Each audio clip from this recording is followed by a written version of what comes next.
Voyager 1 is the first spacecraft to reach interstellar space by leaving the heliosphere, which is a giant bubble of charged particles that the Sun blows around itself. It originally launched in 1977 to explore the outer planets in our solar system. However, it has remained operational long past expectations and continues to send information about its journey back to Earth. The spacecraft entered interstellar space in August 2012, almost 35 years after its voyage began. Currently, Voyager 1 is roughly 156 astronomical units from Earth, approximately 14.5 billion miles. 1 astronomical unit is the average distance between the Earth and the Sun, about 93 million miles. Voyager 1 is currently traveling at a speed of close to 11 miles per second.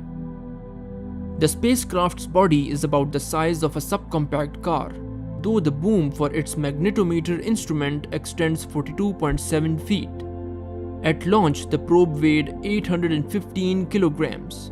Its mass has decreased a bit over time as the probe has burned its fuel. Voyager 1 flew by Jupiter in March 1979 and cruised past Saturn in November 1980.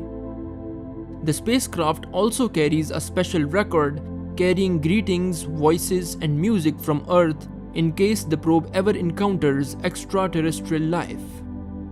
The spacecraft collects information about its surrounding environment in real time and then sends it back through radio signals. Voyager 1 data takes about 20 hours to reach Earth. For comparison, it takes the rovers on Mars 20 minutes on average to call home. The signals get picked up by NASA's Deep Space Network, a collection of powerful antennas around the world that communicate with dozens of missions. The Deep Space Network spends between 4 and 7 hours per day listening for the faint pings of the spacecraft. In February 1990, after the spacecraft had passed the orbits of Neptune and Pluto, the cameras of Voyager 1 pointed back towards the Sun and took a series of pictures of the Sun and the planets, making the first ever portrait of our solar system as seen from the outside. Shortly after that, the spacecraft's cameras were turned off to help conserve Voyager 1's limited power supply. Over the years, the mission team has turned off 5 other scientific instruments as well to extend Voyager 1's life, leaving Voyager 1 with 4 instruments that are still functioning. The spacecraft's transmitters will be the last to go. They will die on their own in the late 2020s or perhaps in the 2030s.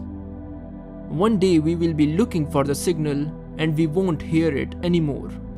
Until then, the Voyager mission will keep reporting back on magnetic fields and charged particles across between a weather satellite and an explorer. There will be no more pictures. Out there in interstellar space where Voyager 1 roams, there's nothing to take pictures of.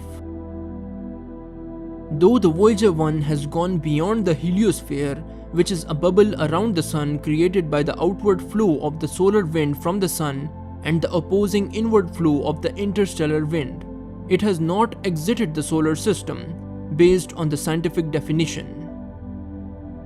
The solar system consists of all those objects that are ultimately governed by the gravitational field of the Sun. It includes the distant bodies of the Kuiper Belt and Oort cloud, which extends perhaps as far as 50,000 astronomical units.